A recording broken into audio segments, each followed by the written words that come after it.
From UFOs to psychic powers and government conspiracies, history is riddled with unexplained events. You can turn back now or learn the stuff they don't want you to know. A production of iHeartRadio.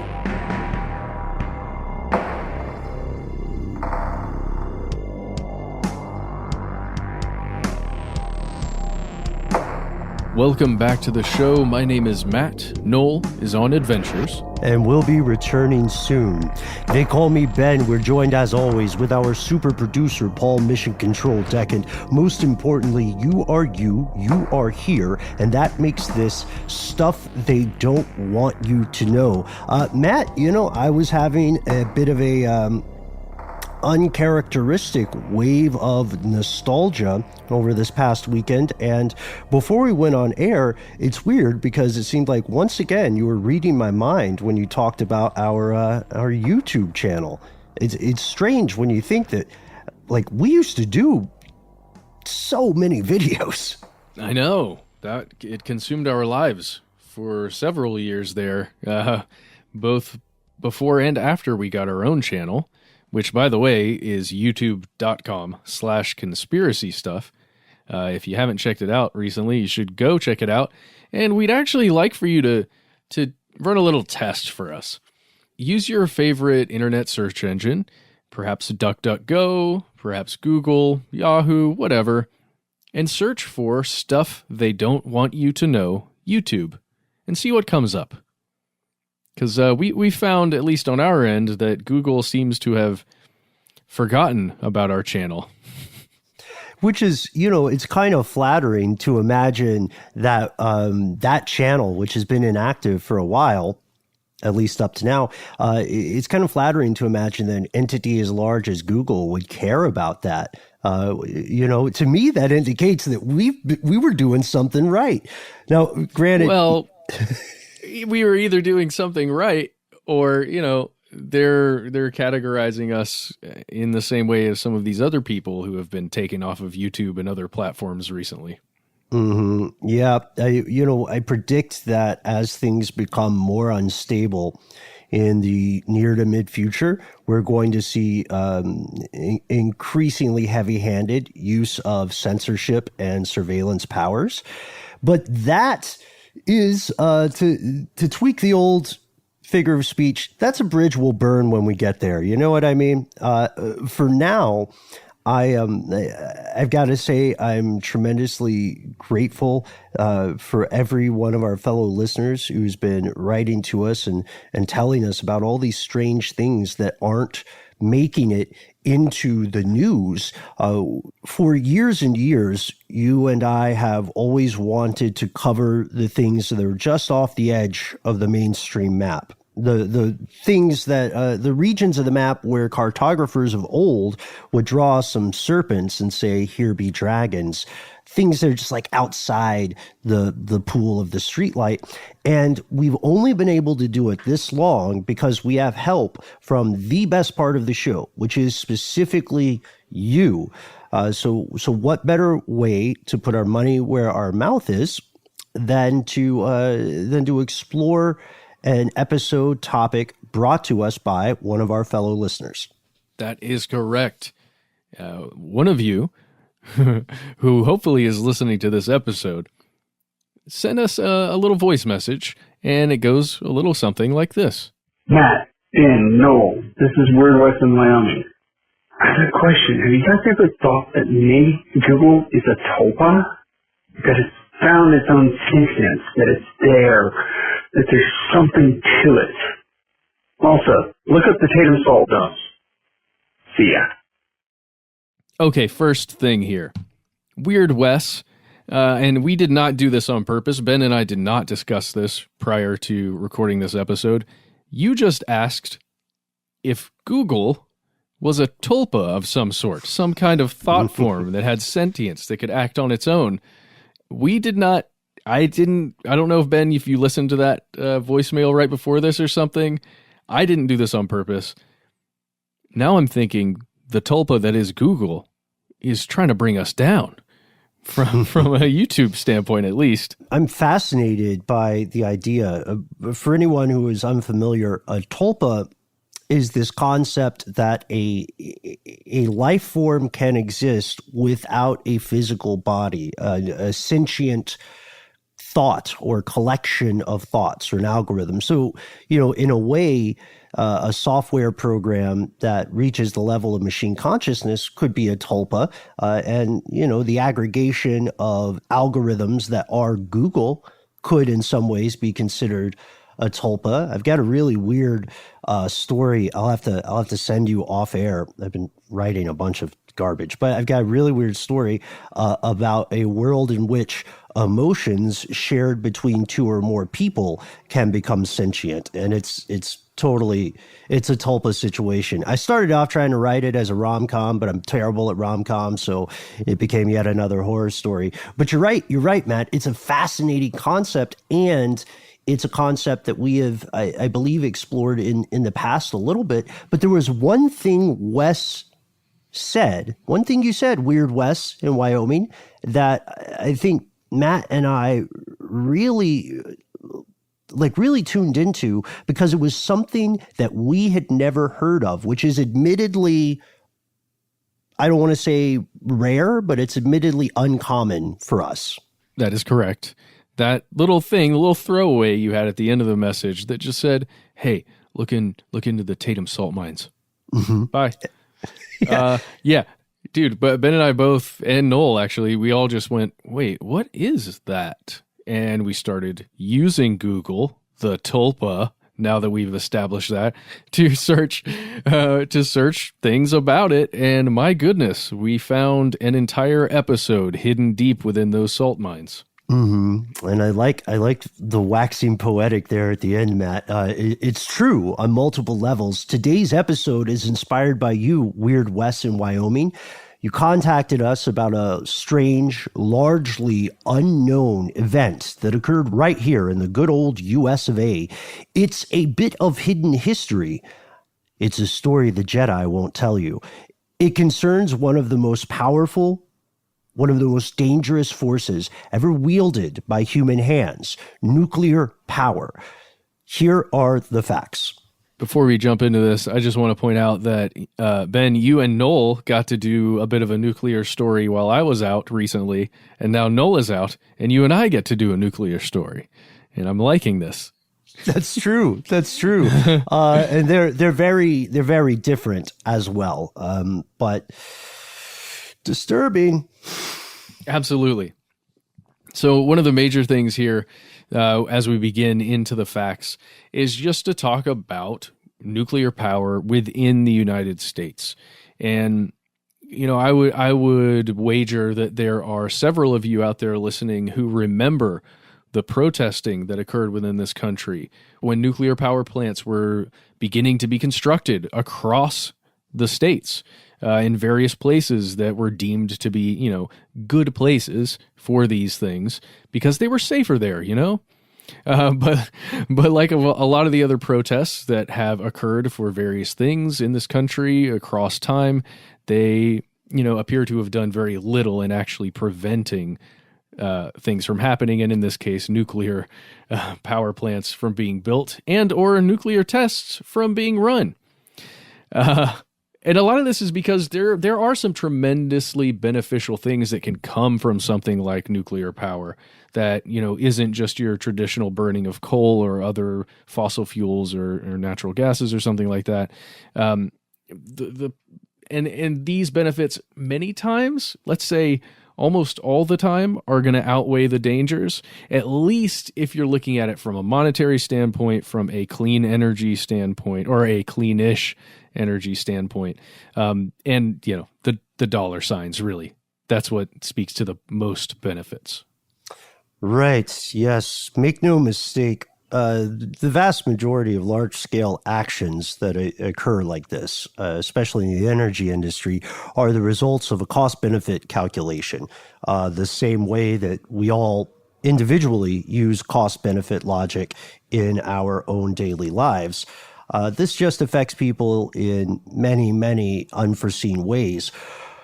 So the protesters failed. Let's just be honest. The protesters failed. According to the World Nuclear Association, as of now, 2020, the United States is the world's largest producer of nuclear power. A single country out of the 193-ish countries in the world, it produces more than 30% of all of the nuclear generated electricity on the planet, full stop.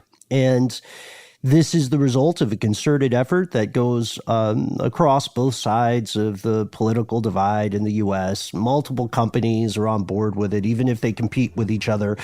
Government policy changes since about the late 1990s paved the way for a significant rise in nuclear capacity. And as of now, Uncle Sam officially has 98 nuclear power centers. They're across 30 states, and they're operated by a group of around 30, maybe more, different power companies.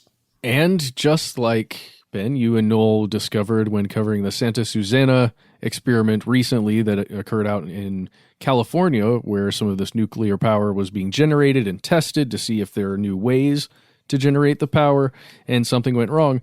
We have to remember that these things, if something does go wrong, the consequences are massive, right? So that's when you're getting back into that cost benefit analysis. Nuclear power can be terrifying. We're going to look right here at words from an author, Benjamin K. Sovacool. He wrote A Critical Evaluation of Nuclear Power and Renewable Electricity in Asia. It was written in 2010. This guy says that there have been at least 56 nuclear reactor accidents within the United States. That seems like more than I've heard of, right? So, you know, what he's saying is that there's a large scale here in what could be called a nuclear accident, right? Because the definition, it covers a wide range of things that could go wrong and that have go wrong. But there are some commonalities here with all 56 of these that Benjamin is pointing to. Yeah, absolutely. These 56 accidents, again, that's a huge number, by the way. These 56 accidents all have two things in common.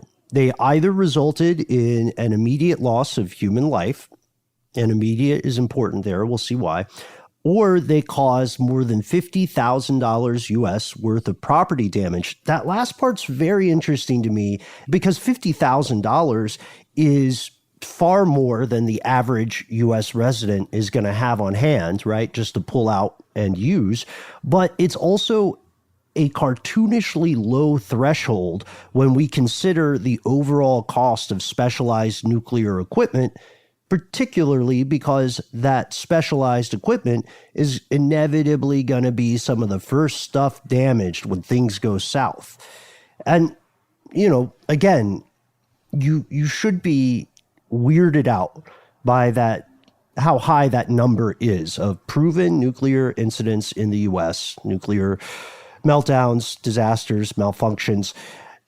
But there's one you're definitely familiar with. It's one that Noel and I mentioned in our previous episode, and that is 3 Mile Island. 3 Mile Island, for a quick recap, was a partial core meltdown at the 3 Mile Island nuclear plant on March 28th, 1979, and it's safe to say it exceeded that $50,000 threshold. Yeah. The cleanup cost alone ranged somewhere within the $1 billion, like as in Dr. Evil $1 billion, and an estimated total of $2.4 billion in property damage that was done because as a result of this accident. And, you know, over the years in various forms of reporting, you're going to hear all kinds of different claims about the health effects, both short-term and long-term, of this disaster. But officially, a lot of experts note that the health effects are of a very low level. Like, as in, you know, not much bad really happened on a human level because of 3 Mile Island. Guys, we're going to reassure you, just to let you know, everything's okay. You're going to be okay. Your family's going to be fine. Not everyone agrees, of course, because, you know, even as recently as 1979, there there was a lot of debate about the possible long-term ramifications of these sorts of disasters, or the possible long-term consequences to the life forms in their vicinity. Again, officially, right? This is all officially, and that's the problem with nuclear reporting in general, right? We threw out a couple numbers just a few minutes ago, but if you remember only one of those numbers, remember this one: 56 incidents. More than 50 times in this country, nuclear power almost or did go disastrously wrong, and even today, there's stuff the U.S. does not want you to know when it comes to nuclear power. And there's certainly stuff they don't want you to know when it's turned from generating nuclear power to detonating nuclear weapons within the United States. What could go wrong if we did that? We'll find out after a word from our sponsor.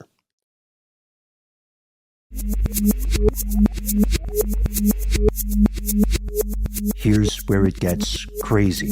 So here's the issue with nuclear technology. One of the many issues. Nuclear technology is dual use. We've talked about this before. It's one of the great dilemmas in geopolitics.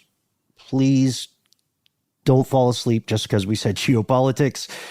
Essentially, the same stuff you have to do to create nuclear power is the same stuff you have to do to make nuclear weapons. There are not very many efficient ways to tell the difference between a country's aim here, because there's not really a difference in what you need to do and what you need to have. It's just how long you keep those centrifuges running. Right. That's really what it is. That's what it amounts to. Right. It's a matter of iteration.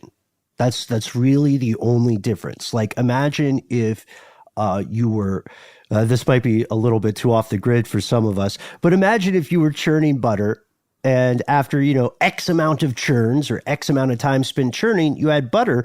But if you kept going, you had a bomb. That's basically the problem with nuclear energy and nuclear enrichment.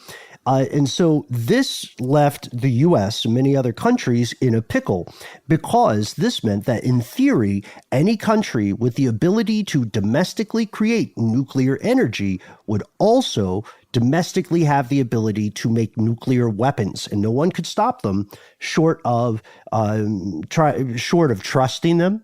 Or doing a Reagan trust but verify, watching how many times those centrifuges spin. It's a very messy situation. So they got into this idea of monitoring testing.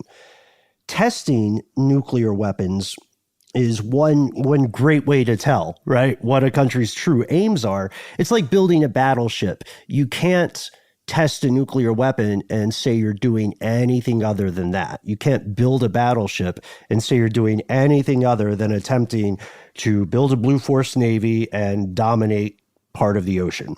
So the U.S. said, we need to figure out how these other countries are testing. And just for our own PR, we're going to say that we're doing this. Again, this is dual use. We're going to say we're doing this just to make sure we know what other countries are up to. It's defensive. Other countries, as widely suspected, were testing nuclear weapons underground so that you wouldn't, from a satellite, for instance, you wouldn't see a lot of atmospheric anomalies. You wouldn't have people on the ground noting, like a mushroom cloud miles away or something. So they said, okay, we're going to assume people are doing this underground because that's what we would do. Well, exactly. And just to jump back in time slightly, we're talking about the 60s and 70s here, but let's just jump back in time to 1954 in March, and to something called Castle Bravo, and just the reason why the United States took on this. We're going to police the nuclear testing or possible nuclear testing across the globe, because we conducted a test in the United States in a place called the Bikini Atoll in the Marshall Islands. Like I said, in March 1st, 1954, it was a massive explosion. I believe it was 15 megatons. That was the yield, essentially. And there was a lot of fallout because of this nuclear test, like literally and I guess PRly, because it caused a lot of damage. And there was a lot of radiation that spread further and in ways that we perhaps didn't expect. And it was decided globally, at least between the powers of the United States and the Soviet Union and several other places, that we would no longer test nuclear weapons. Like, we were going to stop. That's why the U.S. took on this role. Right. They said we're the perfect people to keep everyone honest here. 1954, also the same year that Edward Bernays helped persuade the U.S. to invade Guatemala and launch a coup on behalf of private agricultural sector businesses. It was a business coup. So shout out to you, Bernays, you monster. I'm still so impressed with the guy, though. You have to be. You got to respect the hustle. But anyhow, you're right. You're absolutely right, Matt. There's a lot of precedence going into this. But unfortunately, the U.S. was maybe not the best police officer. Maybe it was just the least worst.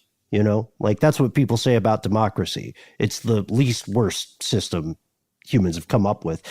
But the U.S., like many other countries, blurred the line between testing for nuclear power, peaceful pursuits, and testing for nuclear weaponry. And that's why you'll notice that we caveated some of our earlier statements by adding the O word, officially. It's because we have to.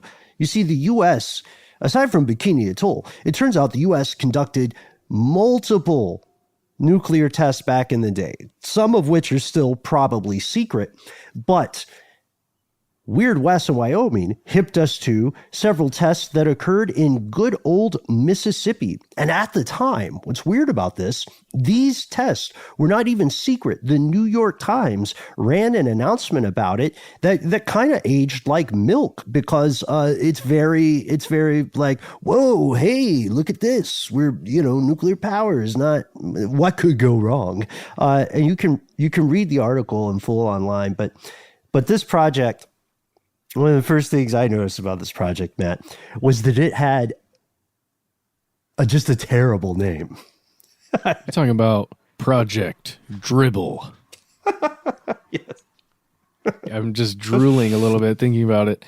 But yeah, this was one of several tests that fell under this thing called the Vela uniform. This was a mission that was essentially attempting to detect nuclear blasts. It ran from 1963 to 1971, and it was the Vela mission really was to detect blasts that occurred in air, blasts that occurred on land, like above the ground, underwater, blasts that occurred even under the land, like in a cave or something. It was trying to figure out any of the ways that the United States forces, military in this case, could detect whether or not a nuclear blast had gone off anywhere in the world at any altitude. Yeah, and this is similar to weather balloon detection programs, where we could maybe put something high enough in the atmosphere that it would detect certain changes indicative of a nuclear explosion.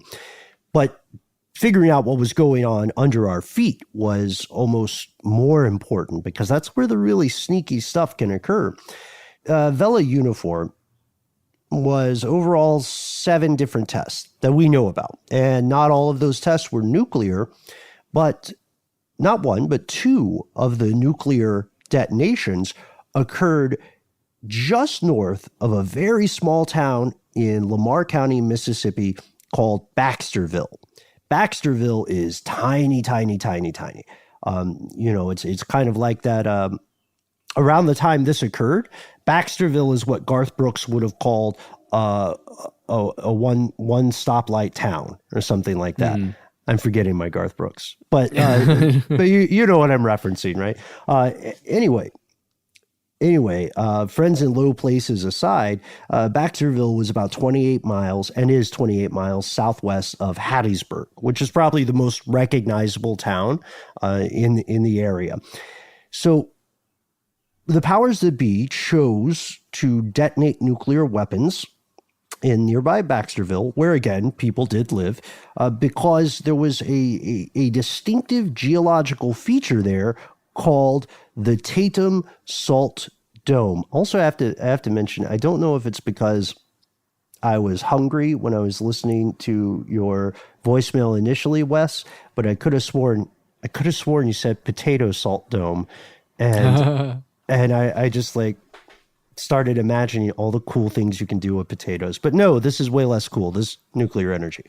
No joke, Ben. The first thing I Googled was potato salt dome. And I didn't know. I'm not joking.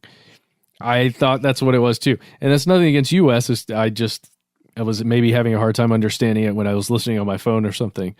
And perhaps I was also a bit ravenous. We're a very carb-oriented podcast in general, just like as a crew, For sure. I just want to go back. So we're talking about the Tatum Salt Dome. We're going to get into that, but I want to backtrack just for a moment to make sure people understand that these 7 tests that we're talking about with Vela uniform were to test the sensor equipment that the Vela project essentially was going to use to detect explosions elsewhere. So in order to know that you can successfully detect an underground nuclear explosion, let's say somewhere in the USSR, you need to first manufacture your own explosion to see, hey, if they do one like this, can we see it? Yep. Okay. So that was the point of this. I am not sure if I explained that well enough prior to saying it here. I think you nailed it. I think it's important to like highlight that because it's another instance of dual use, isn't it? It would be naive to assume that there would not be other data, right? Other results that were monitored and pulled from, again, these detonations of nuclear weapons. You're right. And they spent a lot of time thinking about this. As a matter of fact, they spent a lot of time thinking about how to set it up, but they did not spend a lot of time on 3 big things. And that's what this episode is about. First, they obviously didn't spend a lot of time thinking through what would actually happen when you detonated nuclear, they call it a nuclear device, but when you detonate a nuclear bomb underground in an occupied area. Second, they didn't think about the long-term consequences, aftermath, or effects. And third, they really phoned in the names. I can't emphasize that enough. Project Dribble. The first test is called the Salmon event, which sounds like something your local park ranger gets excited about once a year. You know what I mean? I think they were hungry too, man. Well,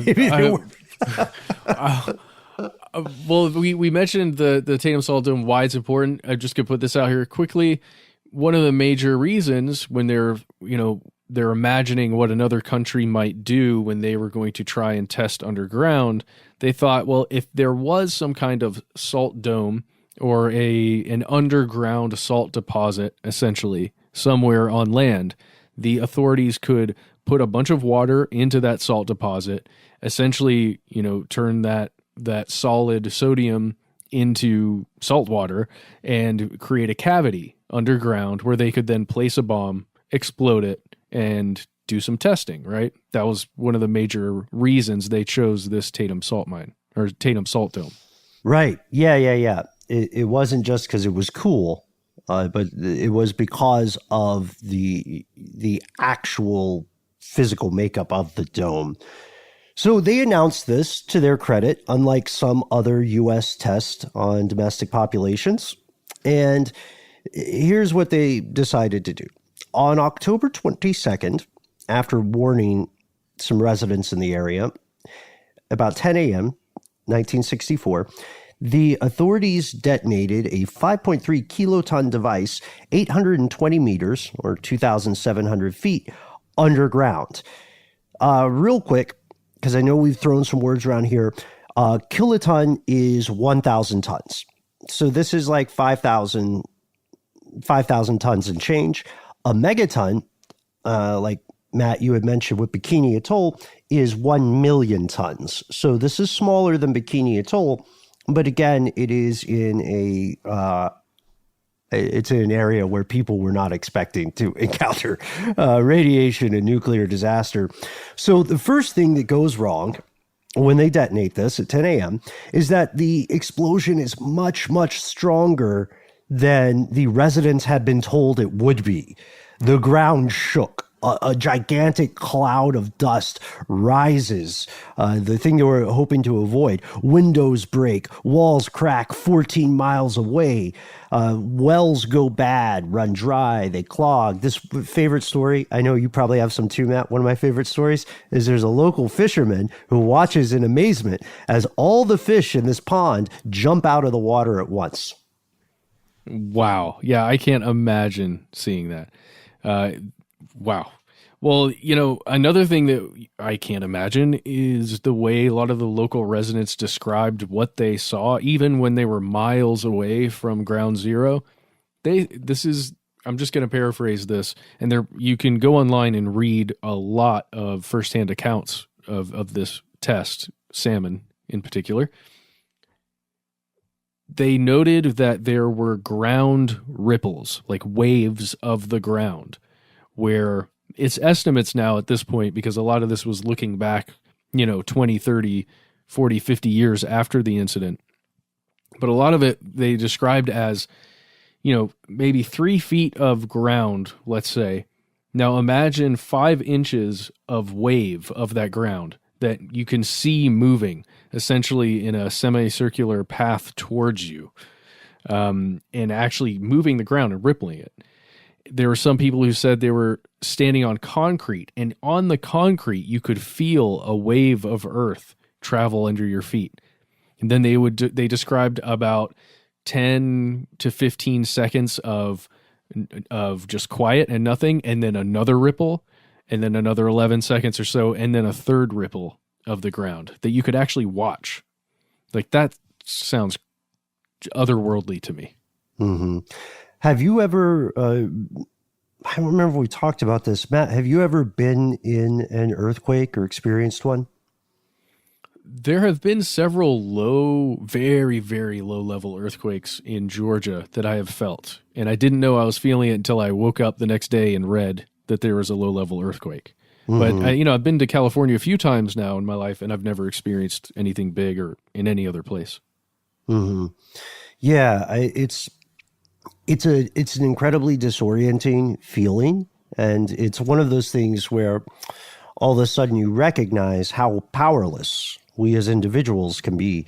When I was living in Central America, I looked like a wuss the first couple of times. I was at this family's residence where, we're drinking instant coffee. It's like 8:30 in the morning or something. And then all of a sudden the kitchen just moves, and then it moves back. And some stuff, I'm trying not to curse here, but some stuff just falls off the shelves. And the lady whose house it was, she's like, I'm just going to put up this spoon again and blah, blah, blah. And I think maybe I've done some sort of drug that I can't remember, and that reality is just glitching. But I say that because, it is difficult to explain what an earthquake feels like unless you experience it. There is no anchor. There is nothing that you can hold because the world is quaking. And this is what these people experience, right? So, of course, they're scared, especially because they thought they had done everything right. They had complied with the orders of the federal government. They had evacuated if they were told to evacuate, and they still, as we would say today, got their stuff rocked, and the thing is that, okay, this is crazy, right? No one dies immediately. And thank your lucky stars for that, right? Federal agents, residents alike. Several weeks after the blast, the government has hired workers to drill back into the hole in the ground left by this explosion. In the Tatum Salt Dome. in the Tatum Salt Dome to release radioactive gas that's trapped inside. Now, the officials were using what we would describe as cutting-edge technology for the time. They had scrubbers that were set up, and a scrubber basically would decontaminate the radioactive gas. But soon they realized that wasn't the real problem. They would have to do something about the radioactive liquid waste from all the drilling operations. Just like in Lord of the Rings, they delved too deep, and their Balrog was very dangerous waste radiation. So they said, okay, you know what we're going to do? We're going to dig a hole. We're going to dig some more holes, and we're going to dig one really deep hole, 2,400 feet into the earth right by the Salt Dome.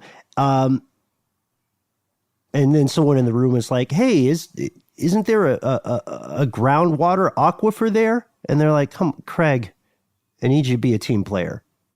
It's fine. It's also, who cares if it's an aquifer? Everything will be fine. There's no problem with irradiating groundwater. Yeah. So we're still in 1965 here, remember, and between March and July of that year, there was a ton of radioactive liquid waste that was disposed of into this well, where an underground aquifer was. We're talking about 338,000 gallons of radioactive waste that was just, see you later, down into the well, into the water. And that wasn't it either. That's not where the story stops. It wasn't just one nuclear test underground at this location. The government went right back through and dropped another bomb into that hole that they created with the first test. And we'll tell you all about that when we return from a word from our sponsor.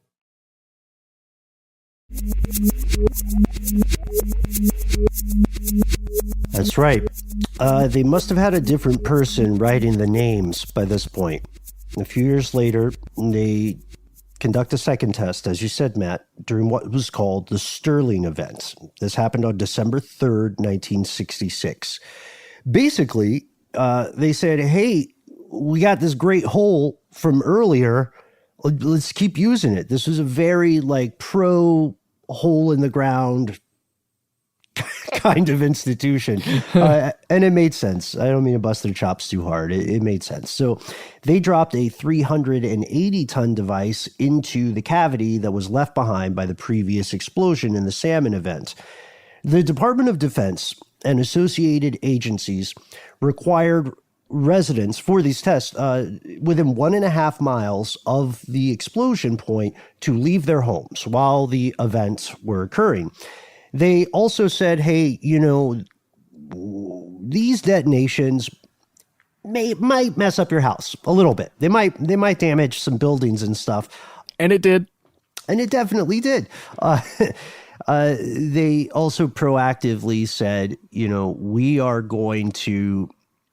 we're going to get in front of this, as they say in corporate America or in the realm of politics, and we're going to go ahead and just let you know, whatever happens, we're going to give you $5,000. Just tell us what happened. We'll give you $5,000. Everybody's happy. It didn't stop there. Later, they would go on to conduct more experiments with non-nuclear explosives during a project called Miracle Play, which sounds like something for, your Nintendo Switch. Yeah. Yeah, it does. Ben, really quickly, let's get into the reason why they tested a secondary, much, much smaller device in that same place where they caused the first explosion. Just quickly, just go over this. So the first time they detonated a nuke in the Tatum Salt Dome, it essentially created a massive, let's say, spherical hole in the ground. Not necessarily a hole that you can get into, like a cavern, like a cave, basically, underneath the ground. And once they had created that with the first explosion, the first test during Salmon, they, like we said, they drilled a hole into this cavity. They dropped a much smaller bomb, and what did we say it was? 380 ton. Yeah, 380 ton device, much smaller. And they dropped that down there and it exploded to test whether or not there would be this dampening effect that the scientists and personnel that were testing with the Vela uniform, they wanted to see if a country could do that, could dampen the essentially shockwaves of a nuclear explosion by having a hole in the ground, a large cavernous hole in the ground, rather than just dipping it into the ground and exploding it. Mm-hmm. Yeah, I mean, there is valuable science here. You know what I mean? I think that's one of the biggest points about this. But the problem is, everything we've described, even with the safety measures that they took, it's still incredibly dangerous. People were living in the area, right? And you'll be happy / roll your eyes and groaning to learn that Uncle Sam did compensate the residents of Baxterville and Hattiesburg even. They gave adults $10 and they gave children $5. The shockwave of this explosion literally lifted the ground 4 inches. A lot of buildings only had minimal damage. That's frankly amazing. But what is not amazing, and what is, perhaps the most disappointing and strange part of this story, be the effects and the aftermath, which they clearly did not plan for. Agreed. I would say we're talking $1964, so $10, $5, not too shabby. That's very fair of you, yes. I'm being facetious here. No, you're right, though, Ben. The aftermath and effects of these tests is not something to laugh at. I apologize. Again, we're in one of those situations where you're trying to be a little light just because this stuff is it's tough on individual people and families. So, the big thing here is that the United States government appears to not have been fully aware of the risks that were posed by contaminating with radiation things like groundwater and just a general area where flora and fauna are going to be affected by this radiation. They were, however, fully aware of the horrific consequences of dropping the bomb on, let's say, a city and suburban area. When you're looking at the attacks on Hiroshima and Nagasaki, in this case, the logic at least was that this would not have much of an effect because you're exploding this thing underground, because the radioactive material is going to be stuck under there. It's not going to be able to escape and get into the air and affect things in the way that we generally had been testing nukes in the past. And it would, over time, if you didn't disturb the area, and especially essentially the cave that was created because of this explosion, if you didn't disturb that, then the stuff would decay naturally, slowly, but naturally, and you wouldn't have to worry too much. Right. This was not the case. Follow-up drilling operations that allowed scientists to collect more information about this and to dispose of the devices actually ended up contaminating the site. So it wasn't so much the initial testing as it was the later attempts to leverage info from the testing or to get a hold of these devices created hazardous radioactive waste. Imagine that green gunk you see in episodes of The Simpsons or Captain Planet. It made that stuff, and that stuff is very, very bad. Humans are not built to be around it. Decades after the first test, the Department of Energy is still picking up radiation in the ground and, surprise, in the aquifers, and that is due to the problem with the cleanup. Employees who worked on these cleanup missions said that it was lax at best. A couple of employees in particular, maintained that they were lied to when they asked medical professionals to explain things like strange burns they found or differing medical conditions. The Department of Energy maintained that the radiation levels they did find, even the ones that persisted for decades, were no threat to the health of residents. And to be fair, we know that the modern human being, especially in the West, is exposed to low levels of radiation from including everything from maybe an X-ray scan to, I kid you not, bananas. Bananas have low-level radiation. So they were saying... And flying in a plane. Woohoo! Oh, yeah, and flying in a plane. Oh, man. Remember when we used to do that? I would still trade it all. I was supposed to go to Easter Island this summer. Did I tell you that? No. It was a secret plan. I didn't want to tell you guys until I could text you a picture. But Dang. Yeah, but being a U.S. resident traveling internationally is going to be hairy for a while. Even if you live in the U.S. and you have the ability to go somewhere, the other country might not necessarily want to let you in now more than ever. But we'll see. Anyway, that doesn't matter. The point that matters here is that there are a lot of things that expose you to low-level radiation. You run into it all the time. And the Department of Energy was saying, well, this is kind of the same thing. It's not going to be dangerous. But in the 1990s, residents of the area, Baxterville, Hattiesburg, and workers from Project Dribble, they started to say, a lot of our friends, coworkers, and loved ones from this time period are dying, and they're dying of cancer. Yeah. About 25, 30 years later, that's when I guess you begin to notice that radiation, those rads you took back in the day are starting to show themselves because there are long-term effects there. And, the local residents ended up creating a list of, I believe it was 44 people who had either died of cancer or who had developed cancer. And, that's in the large scheme of things, that's a relatively low number. But in a small town, 44 people in an immediate area who had, gotten cancer or died of cancer is a lot. And they demanded that the state and federal government figure out if any of these conditions were in any way linked to the Salt Dome tests that were done back in the 60s. And, we're talking 1990s. It moved slowly, trying to get any kind of movement within the legal system, within, the people who could actually run the testing. Because there was, by the way, there was a lot of long-term testing of the flora and fauna in the immediate area that was going on. But, I couldn't find much on the actual testing of the residents that was going on up until they started raising a flag and saying, hey, we're fauna too. Right. That's a very, very salient point.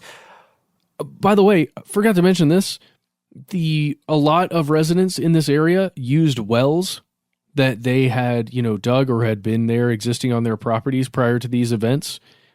Almost all, if not every one of the wells in the surrounding area were producing undrinkable water or no water at all, water that was not potable for them to drink. So they had to find alternative means to get water. You can read a lot more about this in a couple of places online. I would recommend the Atomic Heritage site, atomicheritage.org. And there's also a bunch of local reporting that's happened over the let's say from about 2010 and onward. There have been several stories about this. Sorry, just want to put that out there. Oh, yeah. I would recommend, I was reading into work by NOLA.com, by the Sun Herald. There's a really good Atlas Obscura article on this that gives a nice overview. But you're right, without admitting liability for some stuff, around 2000, the government built a water pipeline to help residents of the Tatum Salt Dome get drinking water that came from an area other than the test site. And their idea was, we're not officially saying that we really screwed the pooch on this, but we want you guys to feel better. So this is for you. Fast forward, 2015, the Department of Labor has paid nearly $5.5 million US to people who are suffering medical problems after working at the Salmon nuclear explosion site, again, southwest of Hattiesburg, about 28 miles. So if you combine that with the money that was paid to workers who lived in Mississippi but didn't necessarily work on the site, The total bill is $16.8 million. Oddly enough, that's the price tag for a total of 56 claims. Odd coincidence. There's that number again for the numerologist in the crowd. Those 56 claims came from the Salmon site, which today we usually call the Tatum Salt Dome. And today, as we record this, officially, Tatum Salt Dome is the location of the only known nuclear weapons test, aka detonation, to ever be performed in the eastern United States. That's right. A lot of it was done out in Nevada, however you want to say it, at the test sites out there and a couple of other places, or just, outside of the United States on atolls and other places underneath the water and in the air in various places. It's pretty weird to think about, and it's so odd, again, that Ben and I were unaware of this until Weird Wes came along and was like, hey, guys, look at this, and then left. It's really frustrating to know that the government did pay out that money to 56 people when, to my mind, you think about the residents that have been living there, or the families that have been growing up there near this place. It feels like there's been a larger effect maybe than just the workers who were there on site who got dosed with radiation, because, it's highly likely that they did, and that's probably one of the major reasons that the money was actually paid out. But just thinking about the number of people that ended up drinking water and children that ended up drinking water around there, it feels like there would be more casualties, but maybe I'm wrong. I would say there are a couple places online where you can read firsthand accounts of people who were there. And there's one gentleman who refers a couple of times to the number of people with cancer. And he says, I believe the quote is something along the lines of, if you look north, essentially, of the Tatum Salt Dome, that's where there are a ton of people getting cancer. And that was I believe it was a 2014 interview with this gentleman.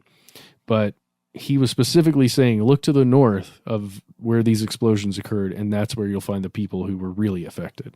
And this situation has not been solved, more than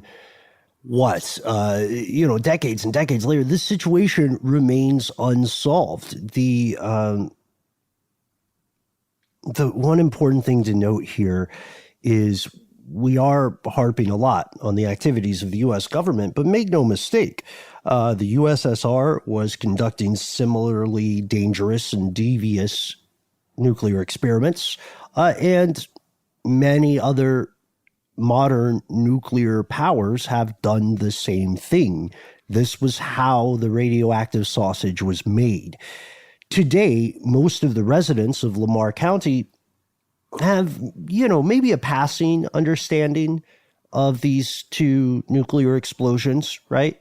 At least from what we understand. And younger citizens in Mississippi, typically, like if you drove there today and you asked someone, say, I don't know, under 18 about this stuff, they probably haven't heard of Project Dribble. To your point, Matt, about the distribution of cancer and cancer rates, statistics now show that cancer and heart disease, the rates in Baxterville, are comparable to the rest of the state of Mississippi, which sadly means that they are noticeably higher than the national average. Some residents who are familiar with this story maintain that the U.S. government is still hiding some part of the truth, whether that's the full extent of the radiation, the consequences of the test, or the distribution of contamination-associated medical conditions. I don't know, you can't blame people for being distrustful in these situations in general. But thank you to Weird West, Wyoming. Wish we had more of a happy ending to this story, but the best thing we can say is the story's not over yet. That's right. The story's not over. Thank you, Wes. I will give you just a quick thing from the Sun Herald. So back about 10 years ago, a little less than 10 years ago, back in 2010, the good old US of A government declared that this site, the Tatum Salt Dome in this area, was safe, and they transferred, I believe it was about 1,500 acres to the state, back to Mississippi. And they were talking about how, the wood out here, the trees, the timber, this is all really good stuff we can use. It's about $2 million worth of $2010 of this stuff. And also, we could build recreational sites here. Let's do it. Hey, we got all this land. Let's make it happen. Everything's safe. And the state health department in Mississippi in 2013, they were still, up until 2013, they were still monitoring the whole site, looking at the water specifically for tritium, which is, according to the Sun Herald, which is also, according to science, a radioactive isotope of hydrogen. And, they were saying, you know what, we're okay. We're still going to monitor the groundwater. We're going to look at the surface water, but everything seems fine. Let's get back to it out here in the old Tatum Salt Dome. Here's another thing, just a quick note that they make at the end of this article, which, by the way, is called Nuclear Tests in South Mississippi Cost Government Millions in Claims. They note that several times the concept of using a salt mine or a salt dome in this way as a safe place to store nuclear waste, even though we learned from this test that it's not necessarily a safe place to store nuclear waste because of the aquifers. That is, I think, one of the big takeaways. Nuclear waste and ground aquifers it's a very dangerous combination. Yeah, it's true. And at this point, we pass the torch to you. What do you think about this? Do you think that people are maybe being alarmist about the connection between these older nuclear detonations and rates of cancer or certain medical conditions in the area now? Do you think that there's not enough attention put on this? What do you think about other similar tests in the world? And are there any that you are aware of in your neck of the global woods? We'd love to hear from you. Let us know. You can find us on the internet. We're all over it. The internet is just like lousy with our presence, despite the fact that we have seemingly angered the tulpa god of internet search. You can find us on Facebook. You can find us on Twitter. You can find us on Instagram. We especially like to recommend our Facebook community page. Here's where it gets crazy. Yes, you can hang out there with your fellow conspiracy realists, talk about this episode, suggest others, post memes, whatever you want to do. You can hang out with some of the awesomest mods that exist on that old Facebook platform. If you don't want to do that stuff, you can always pick up your phone and give us a call. Our number is 1-833-STDWYTK. If you leave a message, you can be certain that Ben and I will both hear it, and Noel will hear of it if we deem it to be good enough for him to listen to. No, I'm just joking. Noel's going to listen to. If you don't want to do that stuff, but you still want to reach out, you can always reach us at our good old-fashioned email. We are conspiracy@iHeartRadio.com.